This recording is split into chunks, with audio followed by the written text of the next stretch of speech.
Friends, कैसे हैं आप सब। स्वागत है आपका यूपीएससी एट होम प्रविशा के यूट्यूब प्लेटफॉर्म पे। हम जो यूपीपीसीएस एंड यूपीएससी की मेंस आंसर राइटिंग कर रहे हैं, जिसमें हमारा जो डेली का टारगेट है 5 क्वेश्चन की आंसर राइटिंग करने का। उसी सीरीज़ में हमारा क्वेश्चन है जीएस पेपर फर्स्ट से। हमारी जो ये मेंस की सीरीज़ चल रही है वो यूपीएससी एंड यूपीपीसीएस के पीवाईक्यू पे बेस्ड है, जो कि करंट के साथ अपडेट करते हुए आप लोगों को कराई जा रही है। आप लोग चाहें तो इस सीरीज़ के माध्यम से अपनी मेंस की तैयारी को और बेहतर कर सकते हैं। क्वेश्चन को हम देखेंगे। भारतीय मिथक कला एवं वास्तुकला में सिंह एवं उसकी आकृतियों के महत्व का विचार कीजिए। क्वेश्चन क्या है? भारतीय मिथक कला एवं वास्तुकला में सिंह और उसकी आकृतियों के महत्व पर विचार करना है। ये क्वेश्चन आपका यूपीएससी 2022 में पूछा गया है। सबसे पहले हम इसका इंट्रो बताएंगे। इंट्रो में क्या है? इंट्रो हमने लिखा है कि भारतीय संस्कृति में सिंह न केवल एक शक्तिशाली जानवर के रूप में बल्कि धार्मिक, सांस्कृतिक, राजनीतिक संस्कृति का जो है प्रतीक के रूप में भी प्रतिष्ठित रहा है। इसकी आकृतियाँ भारत की मिथकीय कलाओं तथा स्थापत्य में व्यापक रूप से दृष्टिगोचर होती हैं। मतलब इसमें क्या बताया गया है कि जो सिंह है वह एक शक्तिशाली जानवर के रूप में ही नहीं बल्कि धर्म में, राजनीति में, सांस्कृतिक प्रतीक के रूप में एक बहुत ही महत्वपूर्ण स्थान रखता है। इसकी जो आकृतियाँ हैं वह भारत की मिथकीय कलाओं और स्थापत्य में व्यापक रूप से दृष्टिगोचर होती हैं। तो ये हमारा इंट्रो कंप्लीट होता है। अब क्वेश्चन की मेन बॉडी का पार्ट देखेंगे कि भारतीय मिथकों में सिंह का महत्व। पहला क्या है? नरसिंह अवतार। भगवान विष्णु का अवतार है ये। इसमें भगवान विष्णु का आधा सिंह आधा मानव के रूप में जो है दर्शाया गया है। धर्म की रक्षा के लिए अधर्म का नाश करने वाला। यह क्या है? यह किसका प्रतीक है? अधर्म के विरुद्ध धर्म की स्थापना का प्रतीक है। दूसरा क्या है? दुर्गा का वाहन। सिंह शक्ति, साहस और दुष्ट शक्तियों पर विजय का प्रतिनिधित्व करता है। शक्ति और पराक्रम का प्रतीक है। देवी दुर्गा सिंह का आरूढ़ होकर दानवों का वध करती हैं। नेक्स्ट क्या है? बौद्ध परंपरा।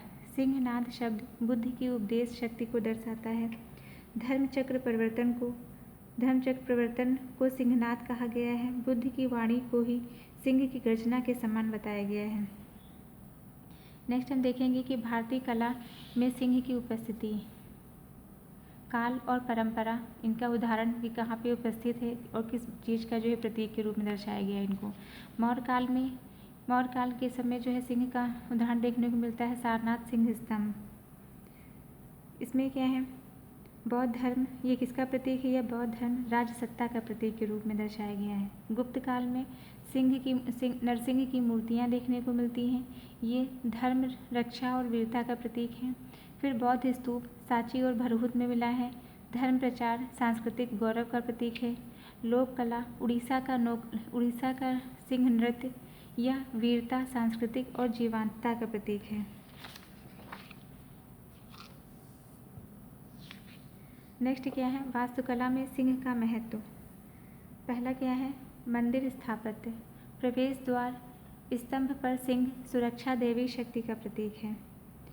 मंदिरों में प्रवेश द्वार, आधार एवं स्तंभ पर जो सिंह की आकृतियां हैं ये दुष्ट शक्तियों से रक्षा करने के प्रतीक हैं।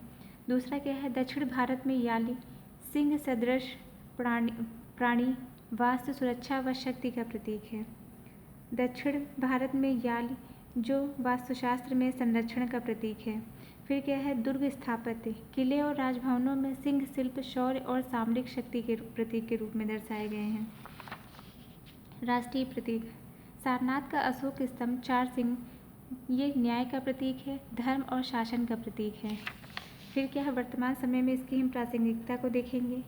भारतीय मुद्रा, सरकारी मोहरों में सिंह आत्मविश्वास और संप्रभुता का प्रतीक है। 2022 में संसद भवन पर सिंह की मूर्ति सांस्कृतिक धरोहर का पुनर्स्थान करती है। भारतीय सैन्य बलों के प्रतीक चिन्ह में भी सिंह का व्यापक उपयोग किया गया है। तो ये हमारा जो है क्वेश्चन का मेन बॉडी का पार्ट कंप्लीट होता है। अब हम इसका कंक्लूजन देंगे। अतः निष्कर्षतया यह कहा जा सकता है कि भारतीय सांस्कृतिक चेतना में सिंह एक जीवंत प्रतीक है जो कि शक्ति, नैतिकता और शासन का प्रतिनिधित्व करता है। तो ये हमारा क्वेश्चन कंप्लीट होता है जो कि हमने लिया था जीएस पेपर फर्स्ट से। आप लोगों को हमारी जो मेंस की सीरीज़ चल रही है कैसी लग रही है हमारे कमेंट सेक्शन में ज़रूर बताइए। तो ऐसे ही पढ़ते रहिए, लाइफ में आगे बढ़ते रहिए। यूपीएससी एट होम प्रविशा के साथ मेंस आंसर राइटिंग करते रहिए। Thank you.